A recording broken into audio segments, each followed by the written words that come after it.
to Hackney and City Cares Dementia Discussions. I'm Donald Kutera, and I'm sitting here today with Kieran Carty, and we are going to be telling you and telling each other, although you're the one doing the telling, about self-care, particularly as relates to people who are looking after people who have dementia. Absolutely. And so from what I know that you were kind enough to send in to us in advance, you have been for the past 2 years part of Talk Changes at Homerton University Hospital. That's correct, yeah. And then before that, well, you've got a 5-year experience with Homerton, is that right? Kind of. I mean, yeah, so I've been in the Homerton service for the last 3 years. So I have improving access with psychological therapy. Prior to that, I was still in the sort of same kind of work, but within other boroughs as well. So doing similar work, supporting people with common mental health difficulties. And if I'm not, correct me if I'm wrong, people over 55, also issues of employment and long-term health conditions, those are those are the areas that you specialize in. Yeah, so obviously the kind of general public, but yeah, I'm particularly interested in those kind of areas, and it does kind of vary a little bit, and do you mind if I ask why those particular areas, or what drew you to health care in the first place, and why the certain avenues that you've taken? Yeah. I think initially it was just the case that people I studied psychology as well, so the two kind of married up, and the opportunity kind of came along to kind of work in a few years back. In terms of particular areas, I've some previous experience with them. So employment, I used to work in HR, so that kind of made sense. And I think with the kind of called the older adult population, those 55. To be honest, I just really enjoy working with those groups of people from 55 and right up to kind of 90. Well, as an over 55, I'd be curious, what makes it enjoyable for you? You know what, to be honest, sometimes it's just the stories. There's so many stories that you come across, and so many stories that you've got to tell, so many kind of interesting things, and obviously in there is to help and support as well. But occasionally when especially when things are going quite well, life history, family, it's amazing. You pick up so much knowledge and so much. You're a man of experience who respects people of experience. I'm glad you also explained what IAPT is. Say that again. It's it stands for Improving Access to Psychological Therapies.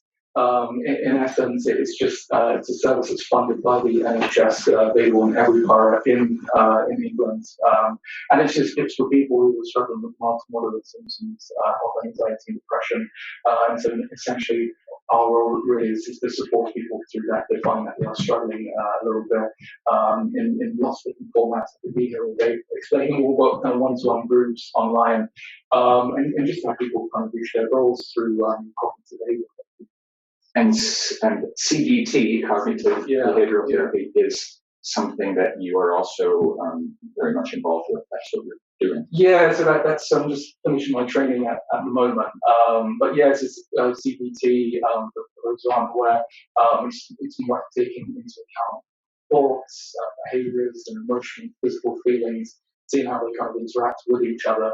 And then our role would be to support a person maybe to try some alternative sort of behaviors, for example, or maybe just trying to look at maybe the kind of mindset and think there are maybe alternative ways of approaching situations as well. Easier said than done, but a lot of people do find it quite useful, and it's a challenge, but it's also very rewarding, and for a lot of people find power as well. And to me, I always think of this in terms of shifting habits and patterns, if you can, recognizing your habits and patterns, and if they need to be shifted. Yeah, I think so. We always say that we're the kind of expert with techniques, and the person is the expert themselves. And I'm at a disadvantage here. You looked at these questions in advance, and I have not. Okay. But that'll make it exciting. It'll be exciting anyway. I'm sure it will. So, moving right along. Okay. First question. I need some advice on how to manage my own well-being. My mom was diagnosed with dementia 4 years ago and has been relatively stable. However, last year my dad became ill and has been moved to a nursing home. Since my dad became ill, the stress on my mom has caused her to begin to decline. I can actually see bits of her that are falling away, especially when we visit my dad. It's so sad to see them together. I've been trying to cope emotionally with this, but I am struggling. I'm a single mom with 2 teenagers and a really busy job and have no weekends because of the traveling to see dad with mom. My kids also want me to visit them at university from the start of term. That's a lot, I don't want to go down the antidepressant route, but I'm exhausted and not sure where to turn. People always say you must look after yourself, make time for you. But this is completely impossible. Every spare moment is spent visiting dad or being with mom. I feel like I'm heading for the edge of a long drop. Sorry, this sounds really moany, but it feels better getting it all out. What could I do for practical self-care apart from drugs and alcohol? Yes. Exclamation point, exclamation point. Yeah. You know what? I mean, I think you've read that one before. It's a really difficult situation. There's a lot of things going on there, not just with mum as well. When kind of looking at this and thinking about this, I think I was trying to make sure I keep any brief as well. But certainly, this is a person that would maybe benefit from just outside finance. But obviously, that's not always an option straight away. And so, when I was thinking about kind of sort of tips to kind of start with, I think one of the things that we would encourage if I was working with this person would be maybe to start with keeping a monitoring diary. It's just kind of a retrospective diary over a 7-day period, just to see kind of what they're doing, what's kind of going on. It sounds like they really want to make time for themselves, but it's very busy, very chaotic as well. The kind of benefit with that is first you can kind of see where the gaps are, so see if there are any moments where there could be a chance to maybe schedule something in or move something around. But also it can help with looking at any tasks that might not be necessary. Let's say. So something that maybe is quite a routine task that you can do for a number of years, but actually maybe you need to do it once every couple rather than or so forth. So that can be quite helpful. And then with that in mind, I've brought 3 props and some copies for you as well. It sounds like this person is lacking a lot of kind of pleasure and enjoyment within their life as well, and understandably so, it's going to be quite difficult. And using a sheet like the first one that I'm giving you there, which is it's called a list of 50 ways to take a break. Sometimes there may be things that we want to do that may be a little bit more elaborate, but sometimes there can be tasks that we kind of label them as tasks for momentary pleasure. So it might be just a small snippet, a couple of minutes, you can do something, and it just gives you a little bit of break and a little bit of headspace, which might be useful for this person given what's going on. And some of the things on there, for example, could be going for a mindful walk, could be sort of writing or reading a poem, could be just kind of noticing your body, lighting a candle. Again, I'm aware of different things work for different people, but can I say a few? Yeah. Petting a furry creature, flying a kite, watching the stars, something funny, read or watch something funny. And you mentioned routines as well, the routines that you don't have to do. I find that sometimes a normal routine thing, as opposed to a kind of heightened, I must get this done, like washing dishes or fussing with a plant, or noticing, all those kinds of ordinary things can be at least temporary, minor stress busters. Oh, absolutely. And again, it's that, come back to almost that kind of momentary pleasure actually, and sometimes we are doing routine things, and there may be things around that you can actually get a little bit of pleasure from. So if it is that you're to water the plants. It might be a case of some plants here, but just kind of noticing colours, maybe sort of seeing how they kind of feel as well. Again, it might not bring you the most pleasure you'll have in your life, but it just gives you a little bit of a break, gives you a chance to take some time out. As a writer, as I'm a journalist, I like the idea of suggesting monitoring even for a week. I found that when my partner was in intensive care, I kept the journal it kept me sane during the high stress, the 2 weeks that he was in there. Yeah. Because, and it's an interesting record to look back on now, but what I was going through, it helped me process, it helped me clarify a bit. And I didn't write a lot. I didn't need to write a lot. I just wrote a little bit, and I felt like I was checking in with myself every day, and perhaps that's useful for this behavioral person. I think that's a fantastic sort of example of, and obviously tailor that to yourself as well. There's not a right or wrong way of doing it, but you found a way that's useful. And when people are in situations, it is quite normal to feel maybe quite stressed, quite anxious, quite down. And what tends to happen is our memories get quite generalized, and it's hard to sort of differentiate what we've kind of done over the week. So actually it can be useful to think about little things that you've done as well, just to look back in a moment that is quite good. So that'd be the main thing, just to kind of add really, it can also be quite useful to just kind of share the problem with others around you as well, if possible. It sounds like this person that might not be so appropriate, but if there are friends or other family members, that might be able to kind of help out, or that way you might delegate some tasks. It could be useful to think about exploring that option if possible as well, if possible. Well, I wish them all good luck and strength and getting through this. Yes. Question 2. I work full-time and care for my dad, whom I live with. Thankfully, he's only in the early stages of dementia and has paid carers to help him in the morning. What I'm starting to find so frustrating, apart from the usual communication problems, etc., is finding time for me. People say to me, "Come out for dinner tonight," but they don't realize it needs planning. I've thought about attending groups and/or a cafe, but they're all during the day and I'm working. I do things at home to relax, but I never go out anymore. I was due to go away for a few days earlier in the year, but the care agency let me down on the extra calls, so I had to cancel. I just don't know how to go about making time for me, even if it's only some headspace. I would really welcome tips. So are there more in your bag of tips? I'd like to think so. So again, this is another really tricky situation. I think the added bit of kind of getting let down by the professional services as well, which just from the previous experience, I know obviously can happen. So kind of similar to before in terms of what we're talking about, and keeping that monitoring very helpful and just kind of schedule things in. But actually, it seems like maybe just thinking about making a list of kind of pros and cons for kind of spending time with others and spending time on your own. Because I kind of get the sense with this person that it sounds like there are people around that maybe are encouraging them to come out to dinner. Yeah, to do other bits, which maybe from their point of view seems supportive, but from this person's point of view it might be a little bit overwhelming and quite stressful. So it might just be about getting a bit of a balance of thinking, okay, what other things are doing at the moment, what might be more on my own, but thinking actually, is it a case that it might be nice to maybe go out and spend some time with someone? What would I gain from that? What would be the drawback?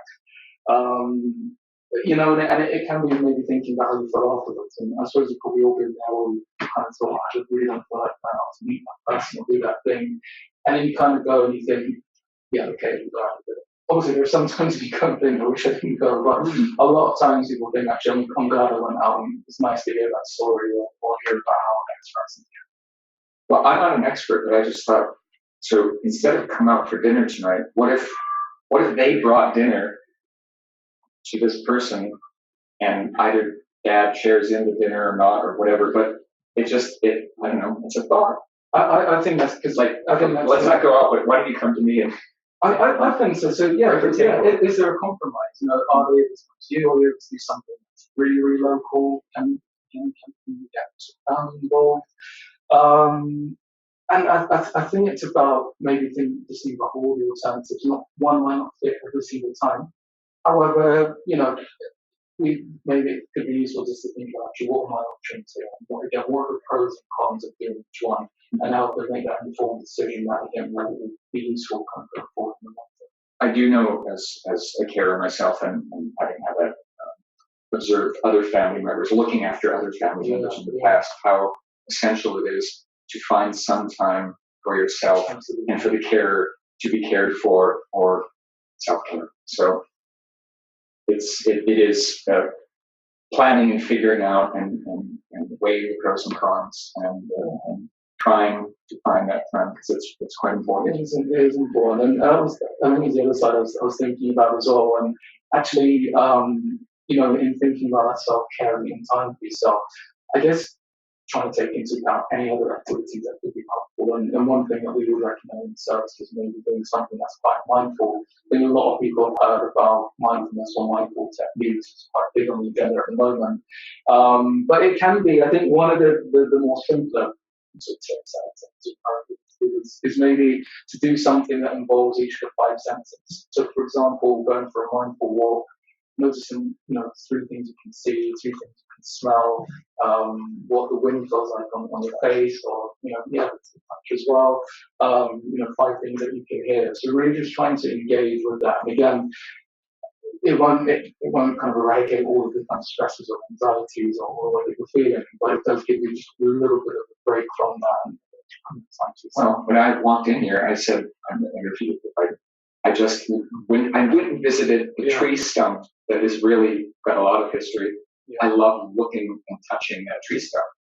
It was a way to have contact with another surface and taking you someplace else. It's so important, but I do appreciate it's not always easy. But again, trying something like that and seeing how it goes, making a record of it, keeping monitoring diary, pop it in there as well. Can just give a little bit of respite to the situation. Thank you. Question 3. I need some advice on dealing with getting time to myself. My 86-year-old mother has early stages Alzheimer's. I moved back to England after 40 years in America to care for her. I'm 55, a single woman, and I feel that I still need to have a life of my own. My problem is that whenever I go out and leave my mom alone, she's perfectly okay alone for now. She gets herself worked up into a frantic panic that I'm not coming back. When I return home, she goes into a rage of yelling and screaming that I don't care and to get out of her house. First time it happened, I packed my bags and left. I was only gone for about 3 hours when she called me to apologize. I came home. I stay with her Monday through Friday and spend time away on the weekends. When I come home on Sundays, she accuses me of being gone for weeks, calls family and friends complaining that she hasn't seen me in weeks, even though it's only been one day. Is there any advice you can give me on how to get her to understand that I need this time away from her? I don't want to stop taking time for myself because I think I would mentally be unable to care for her at all. What can I do to stay strong and put my foot down? Complicated situation. I was going to say, lots of dynamics there that aren't easy to deal with. I think I'm there's a lot of things going on in that situation for that person as well. In terms of, when I was thinking about sort of addressing this question, I was thinking about kind of might go a little bit beyond the scope of my knowledge because there's a few bits a bit specific there. However, there's a few things I've done with people I've worked with before and I hope will be helpful. So I think one of the things is that there's the difficulty around mum and how the mum felt when obviously the person kind of went away. And I do wonder if there might be an opportunity to maybe have some kind of shared diary or personalised wall chart as well, just to keep kind of sort of record there as well. And so just that it's they're both collaborating on it. If the mum feels like that's something that could be well, we can both look at the chart and that could be our calendar, absolutely. And it might be a case that they can use some other visual cues. So, for example, if they're doing some meaningful activities, I imagine it might be quite difficult given the circumstances. But it might be a case that if they're doing cross together or watching TV, they can take a picture and maybe pop a little kind of picture on the calendar, or if the if the mom has access to a phone that she can navigate around if possible, or a tablet, something that's easily accessible and a bit of a reminder there as well. So again, that kind of collaboration. The other thing I was thinking about was the person himself as well, and maybe similar to some questions you might have come up in previous ones. Just kind of thinking about if there are any kind of support groups or forums as well. So we were kind of talking about before about me not being experts at my techniques and the person become an expert of their situation.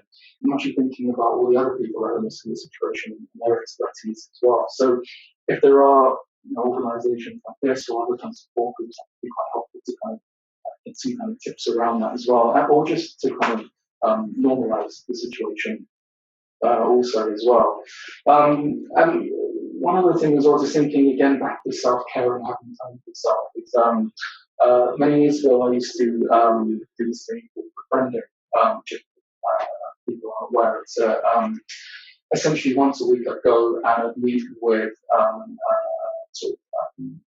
a lady, an older lady who was struggling with mental health difficulties and some learning disabilities as well. And I'd just kind of go and we'd have a chat, we'd go to the coffee shop, or we would do food shopping, etc. And that was just, we'd agree the same time each week. I did it for about 10 or 11 months. And that just allowed, they were on their own and they did get support from other members of the family, but just another avenue of support as well. So if that isn't something that's present, it's something to kind of explore. So that this woman could contact perhaps Hackney City Cares and ask about or find some agency that could put her mother in contact with members. Yeah, absolutely, yeah. And again, it's maybe just about sharing that load and allowing that the person that's written things to have some time. Or to expand on that, there is something for male carers over a certain age, like me. Okay. There's a befriending scheme for the carers, not necessarily for the cared for. Yeah. So called brocals. So maybe there's some female version of that. Yeah. But again, just extending that support both for the carer and for. And in this, there's also issues in cases where my lack of medical expertise, that the 86-year-old mom, there are memory issues, of course, and emotional control issues because of the rages when she thinks she's been abandoned and she hasn't. So lots of support around that that we don't know about necessarily in this inquiry. I would imagine so. Again, I know this isn't my strongest area of expertise, but I think the main thing with this or any other kind of situation where a person's kept for a person, that support system is so crucial, both professionally and socially. And if there can be some really collaborative time working, including the person being cared for, that can make such a huge difference, as you kind of pointed out as well. So really important. Thank you again, Kieran. Okay, question 4. I'm a young professional who has just moved back to London to take care of my mom who has dementia. I have a full-time job in the city, and I'm finding it hard to juggle my work, care for my mom, and make time for myself. My mom doesn't need constant care and support, but I often find myself feeling guilty for going out or doing things just for me. Are there any practical tips that can help me to better time manage and help me with the guilt? Yeah. Do you encounter that a lot, those feelings of guilt from carers who kind of beat themselves up a little bit for, I'm not doing this, I'm not doing that?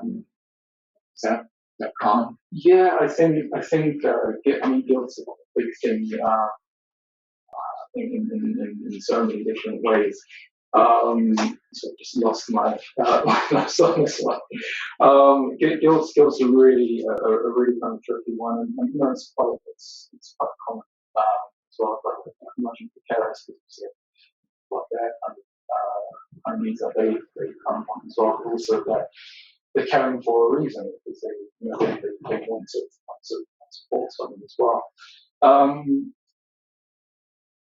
I think with this one, it can be quite, again, useful. Again, I keep mentioning this kind of social support and professional support, but I think this person mentioned that they were working as well and Full time. yeah, full time. And I think, as I mentioned, I worked in HR previously, and what I'm noticing is a little bit more of a shift of better understanding from workplaces around actually working on how other things in their life to try to be more flexible to working. I know that doesn't happen in every single organization, which hopefully that will improve as well. But just thinking about actually how, working to be supported around that, can they give just hours, can do condensed days. Again, there's social elements to support other sort of other family members for the mum, but also for the carer as well, just to kind of speak with. Again, they're young, kind of professional. I'm not sure young means so many different things these days, but I'm young. we're young before, right? But again, I know in Hackney, but other bars in this is living in Hackney, for example, but there are lots of services for people around 25 and young carers as well. Both I think borough to borough and sort of London wide as well. So it could be a case of perhaps exploring that because I've never been in that situation where I can begin to know how difficult that must be. So this is partly about asking, doing some research and then asking, which is what I did as a carer. And lo and behold, things came to me, and I was very pleased to get that support. Yeah, I think so, and I think what's really helpful in what this person's already acknowledged is that guilty feeling as well. Because guilt isn't a particularly nice. I don't think a lot of emotions are nice, but guilt is a particularly kind of difficult one there as well. And I think with this person having acknowledged that feeling guilty means that essentially when they are seeking, advice or help, it will be normalized and they'll feel that empathy a little bit more, and it might allow them to maybe step up and do other bits. Again, it might be similar to what we talked about before, so that when monitoring about scheduling things and thinking about pros and cons of actually what they've got to gain from doing things for themselves, especially when they're not able to maybe leave them on their own. And also just the consequence of that. So if they go out to do something, they feel better. What's the consequence of when they have an interaction then later with their mum or kind of caring for them as well? Again, easier said than done, not caring myself, but certainly something to consider if they haven't tried to already as well. And time management is just such a key thing. I mean, just in life in general, we are all jugglers. We're all, we're living a circus life. So that's sort of my joke. Humor is important. Humor is definitely finding humor in a situation is possible. So thank you for that. Moving on to we've got a couple of short ones coming up. I'm finding it impossible to go to sleep at night. My mind is always racing, and I just can't relax. I think on average I'm getting less than 5 hours a night, which is negatively affecting my ability to care for my partner. I often find myself getting angry or frustrated with him because I'm so tired. What can I do to help me improve my sleep? Sleep is a huge topic in every aspect, but certainly for carers, it comes up a lot. We could do 5 or 6 hours of me talking about sleep and tips as well. I do not doubt you. But certainly, again, we'll talk about two key tips around trying to get to sleep. Firstly, I think it's important to acknowledge that there aren't any quick fixes or guarantees for sort of getting better quality sleep. And we talk about better quality sleep, not the length of sleep necessarily. But certainly, so there are some useful programs out there, particularly online as well. So Sleep Hero is a big kind of one that people are using more and more, and I think it's quite a bespoke sort of online program as well. So you've got like your SLEEPYO or IO? Sleep Hero, so SLEEPIO. Sleep Hero.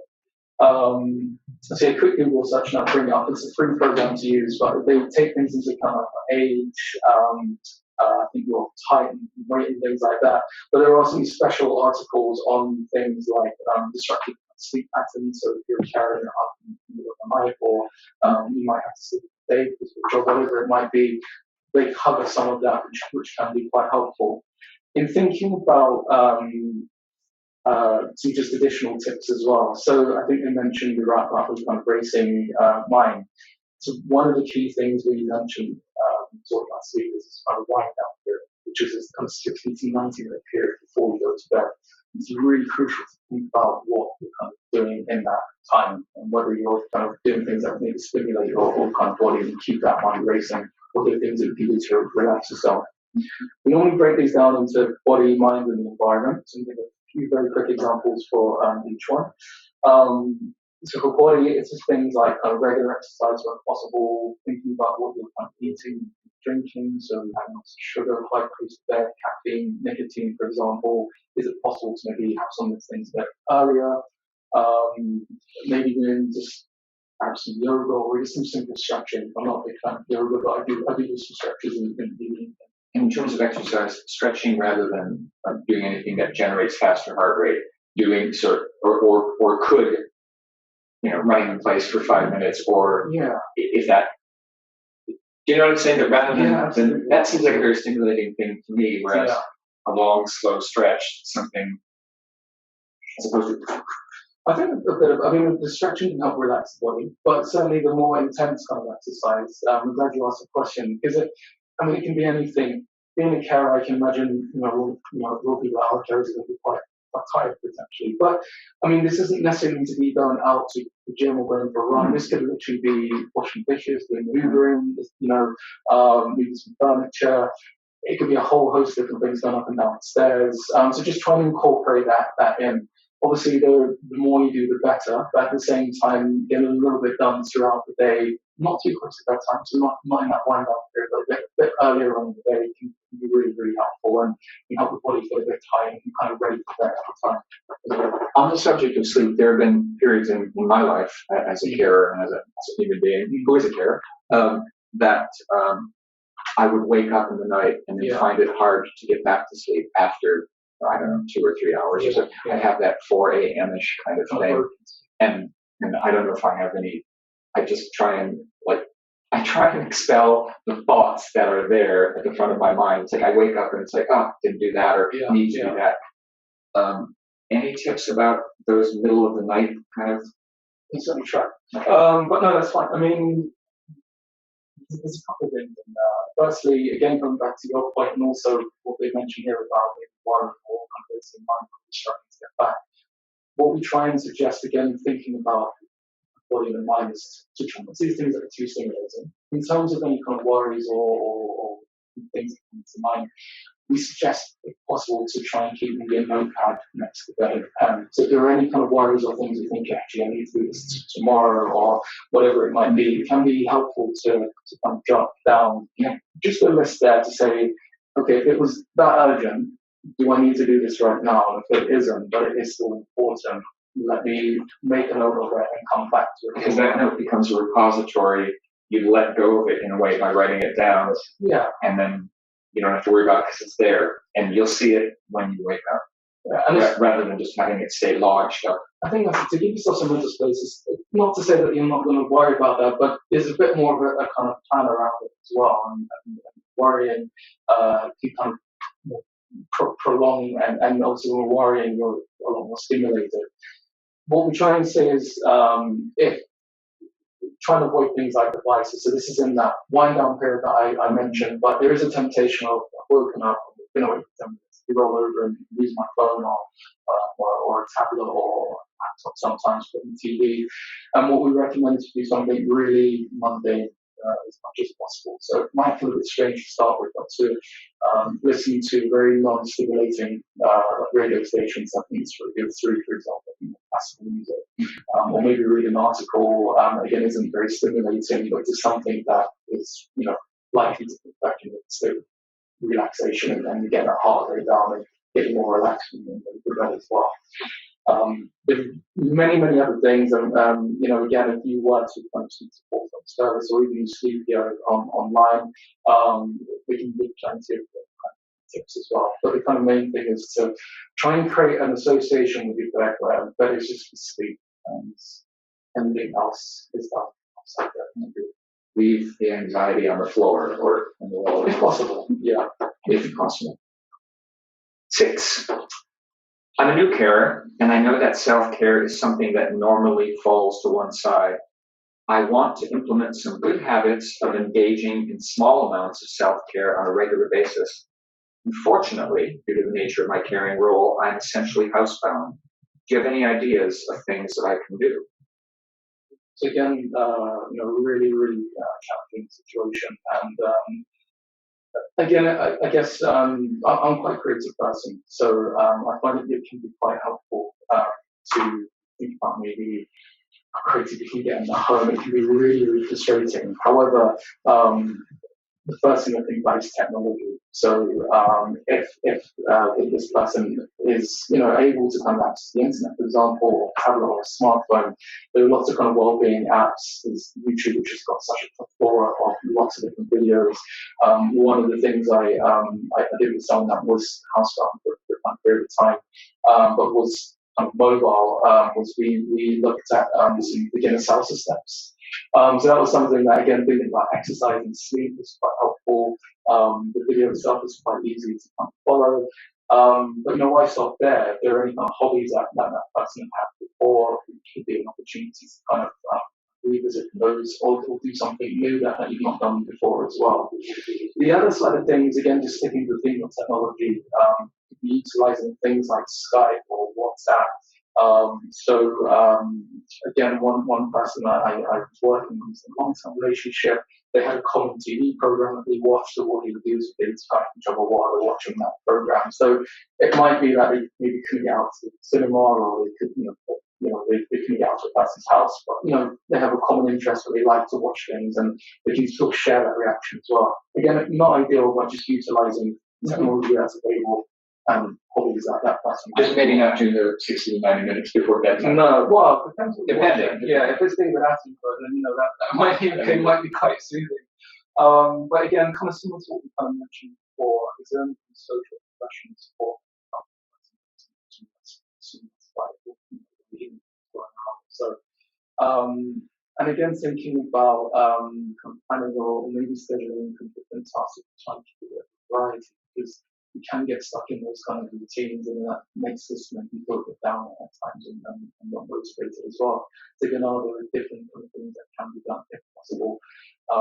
And again, using the sheet that we looked at before, the kind of 50 ways to kind of relax. Is it useful to have lots of different thank you. Is it useful to have lots of different options, because there might be some days that you feel like doing, you don't really feel like maybe writing a poem or listening to music, or you might feel like that for a mindful walk around the house as well. So having lots of different options. I mean, I find when I'm in, there's been a lot of stress and demands on me and urgency to do those, I don't know, writing or reading or drawing or cooking or some hobby or interest that will take my concentration somewhere else that isn't about an urgency or an anxiety. I think that's great, and the cooking is a fantastic one, because cooking, again, thinking about doing activities that uses all the five senses, smells, if you're doing things with different spices, touching, a few friends that love making like cookies, and love putting their hands in dough and things like that. Also trying a new recipe as well, a really kind of basic kind of recipe, something you might try, maybe food from a different culture or country. Again, we know that the situation, it's going to be a challenging one. I'm not saying by doing this it's going to change things a lot, but it's just to think about, actually, is there a different way I can try something, and is that going to give me just a slightly different perspective on what I can do, especially it's something that house really good. And kudos to this person as a new carer for already thinking ahead. Yeah. Because I always felt you can't care as well for somebody else if you're not caring for yourself. If you don't look after yourself too, you undermine your ability to care for others. And here we have come to our last question. What do we call these? I've lost my train. These, the last of them, whatever they're called, the last of them. I'm 29 years old and caring for my mom, who has pretty advanced dementia. I have 3 older siblings who just don't help me, In fact, in addition to taking care of mom, my siblings often ask me to babysit their kids. I want to start to address my own needs, pursue a relationship, and make advances in my career. However, I don't feel like I can because my life is so engulfed by the needs of my family. I can't even go out with friends without worrying about mom and ringing her 4 or 5 times. How can I learn to shut off or say no and give myself some space? This is a really, really big question. And, I can imagine there are lots of people in this situation. Again, lots of carers, but so they'll have to lots of different kind of areas in life as well. I think this is probably, out of all the ones we've gone through, this is probably the one where I think actually discussing would really, really significantly benefit from having, whether it's a full therapist or a peer alongside them and really helping kind of problem solve. In terms of problem solving, if I were working with this person, I think boundaries seem to be like a really important thing here. Again, I'm not in this situation, but I know how difficult it can be to set boundaries and say no. Like, no, I won't babysit tonight. I can't. Yeah, it's hard. It's hard saying no. But the first step with any kind of thing that is difficult is practice of yes. And this is what I'm thinking about if you've got a friend or another family member that maybe isn't as involved in the situation, to practice it, get kind of role player both sides, to hearing what it's like to seeing what it's like to hear, but also practicing saying no. Because often what tends to happen is we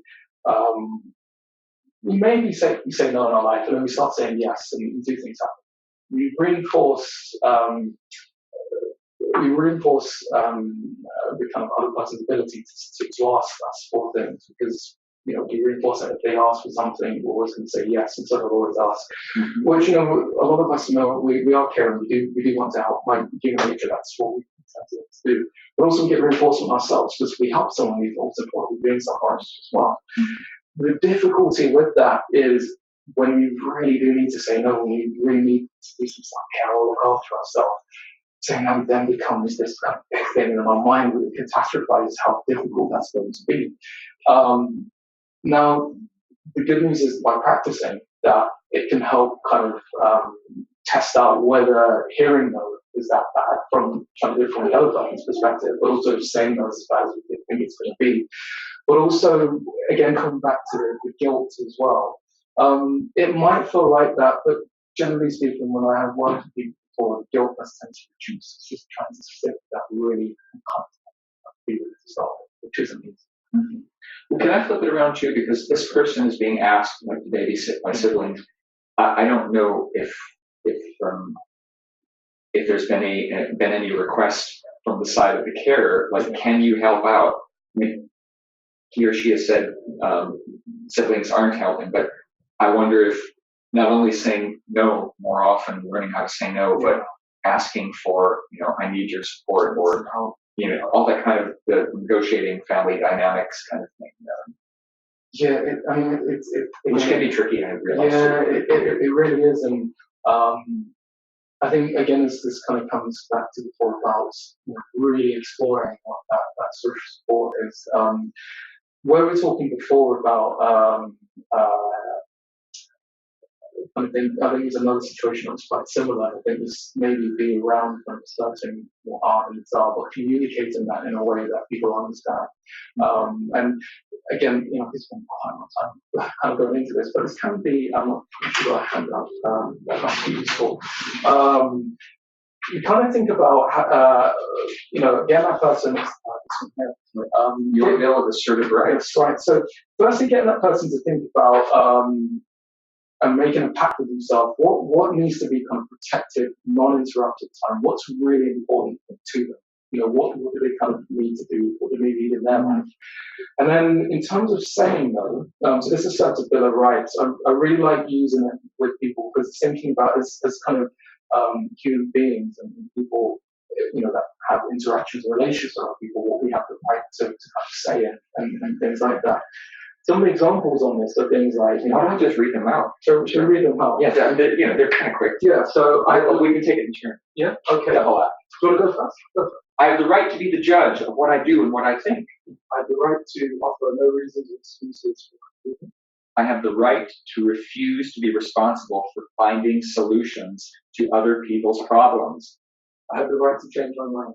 I have the right to make mistakes. I have the right to say I don't know. I have the right to make my own decisions. I have the right to say I don't understand. I have the right to say I don't care. I have the right to say no without feeling guilty. I have the right to be miserable or cheerful.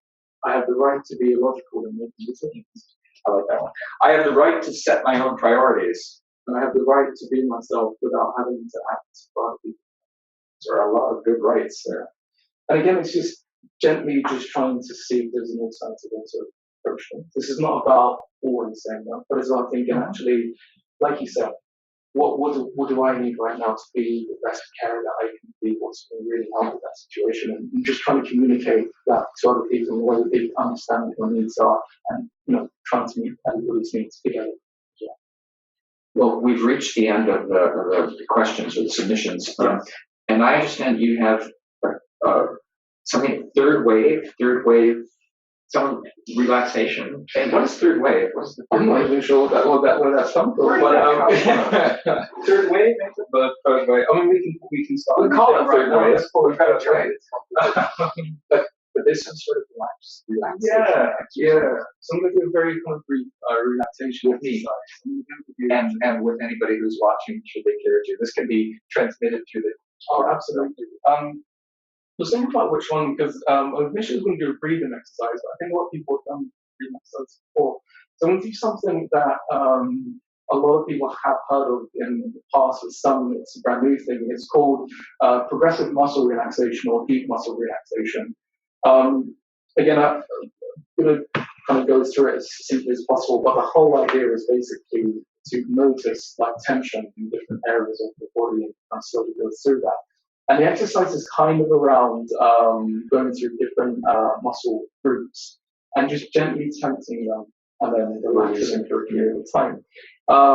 One thing I will say for anyone following and for both of us as well is to not tense too much, because I have done that and got crick in my neck. So it's just a gentle kind of tense as well. I'm just going to go through very briefly just an exercise I've got here. Again, a lot of these resources are online, so you can sort of Google it. There are lots of videos on YouTube, but it's about finding the one that's right for you and doing it in the way that's and we're a resource right now. You're a resource. Exactly. So I'm just going to read from the script just because it's easier and you know, tell it to you as well. So just sit comfortably in a chair, or preferably you can lie on the floor or on a bed. And just try to ensure that you don't get too disturbed by other noises. So if you do find your mind sort of drifting away, just gently bring it back in a compassionate way. So just make sure that your body is just quite comfortable and supported as well. So I'm just going to kind of sit back in the chair and just spread my feet and my legs. And just make sure that your feet are flat in the floor as well. So what I'm going to ask you to do, but I'm not going to do this, is just to close your eyes and just feel the chair supporting your whole body. This is your legs, your arms, and your head as well. And if you feel any tension, just begin to let it go. And take 2 slow but deep breaths. And let the tension out.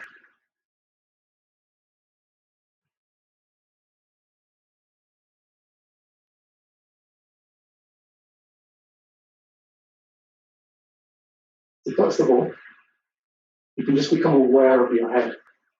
So just notice how your forehead feels and just let any tension go. And hopefully you'll feel your forehead become smooth and wide. One way to help with this is if you gently raise your eyebrows up and just hold it for a couple of seconds. Try and do this as a medium. And just let your eyebrows drop down. Again, if you raise your eyebrows again, just a little bit, not too much, just hold it for a few seconds. And let it down again. Next one we'll do is with the jaw. This can be a source of lots of tension. So we just press your teeth together, not too hard, just slightly. You just hold for a couple of seconds, and let go.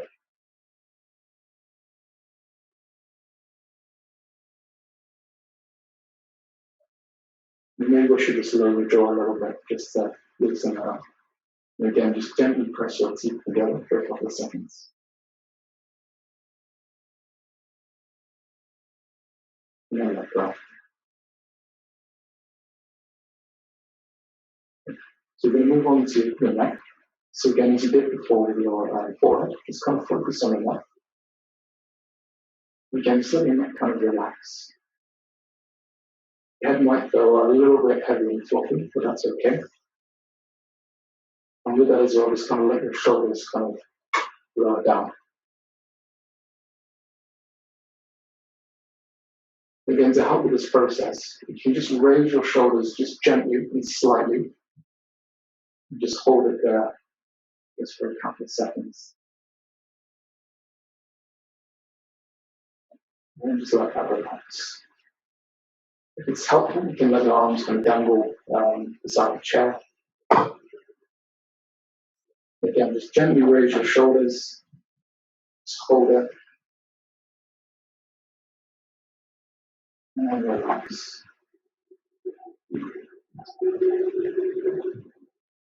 And we'll do this last one, so we're just going to do with the upper body today.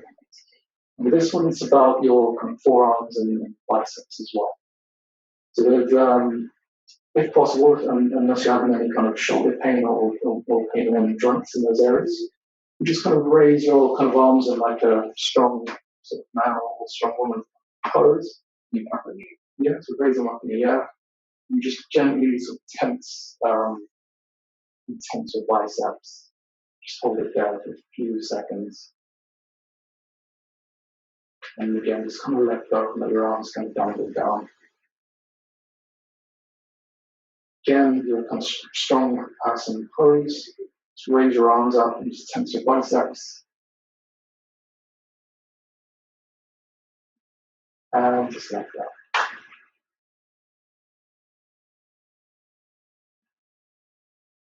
And we just hold it there, just for time.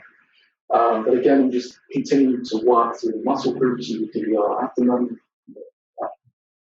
thighs, your calves, and you can also do your feet as well. And then there are lots of different exercises for that. So just keep open your eyes. How was that for you? My upper half is like jelly. That's a good start. And I think a lot of people do find that one useful. One of the reasons I went through that one. My upper body's like jelly. And one of the reasons why we go through that one, not only is it quite easy to do in the most part, let's take a bit of practice to get used to it. But also, this is a really helpful one for some of the sleep difficulties that people have. And in that wind down period, again, this can be really helpful, especially when you do 10 15 minutes before that. And for being in your body, which sometimes when we're worried about stuff, it's all up here, and we're not in this thing which keeps us going. Sure, that is yeah. So we've covered a lot of territory in self-care, including keeping a journal, tapping into the senses, 50 ways or more to take a break, possibly having support from work or family or friends, getting into the habit of saying no when necessary, getting into the habit of asking for things when necessary, group support, the rights of each individual. Yeah. Anything else? Have I left stuff out?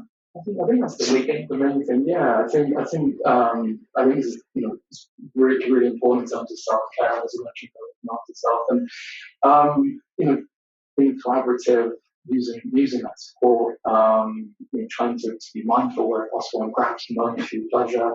But I think the main thing is also we covered quite a lot. But as I mentioned, we kind of service the life after life service. If you find that you're really trying to do things and you just need a bit more support or even a lot more support, then speak with your GP, or a lot of the services you can self-refer. If you kind of type in the words IAPT and the name of your borough, it would normally come up with the Google search. But if struggling, usually people go to refer. And predecessors here at Dementia Discussions have mentioned talk changes. Do you want to say just a tiny bit about talk changes? Yeah, absolutely. So, talk changes are the city service. So we are mainly based at St. Leonard's Hospital near Hackney Station. Again, Which hospital? St. Leonard's. Oh, St. Leonard's. Yeah. So yeah, we do a whole range of different bits and pieces, and the kind of main things we kind of focus on. We do kind of one-to-one support, that's face-to-face, telephone, online. We do offer group support as well, and that's can be quite useful in terms of normalizing things. The group support that we offer, they are kind of longer sessions, so we do get a little bit more in that sense as well. So try and cater for what works for different people as well. And then we tend to, the main kind of premise of it is we will sort of give an assessment. We'll try and figure out, firstly, if we are the best service for that person, if there's none, because Hackney's got so many services, it's a really well-resourced borough. I love Hackney. Yeah, it's fantastic, isn't it? And so we figure out if that person really that actually service for them, then we'll think about creating a kind of bespoke package for them and get them what they're after in terms of support for anxiety, depression, sleep, stress difficulties. And what we're hoping for is very kind of practical therapy. So it does involve kind of doing practical things in the session and going away and practicing them outside of the session as well. But myself or colleagues of mine, we're here to support. Well, we know it's not particularly easy. Some people do come and they hope it's kind of get through it, and they are doing things already. Let's take away the great things that people are doing already. But some people do need a little bit more support, and our role is as a coach to guide them through that journey. Hopefully, at the end, get them to a point where they're feeling more empowered, more confident, and feeling better as a result of that. So, obviously, there's lots more that we do, but that's the kind of the kind of gist of it, really. And we're always happy to try and speak to people and sort of help to consult them on best options for the needs that they have. Thank you, Kieran Carty, and thank you, watchers, either in the present tense or in the future, who have been here listening to this very fine expert on self-care. See you soon.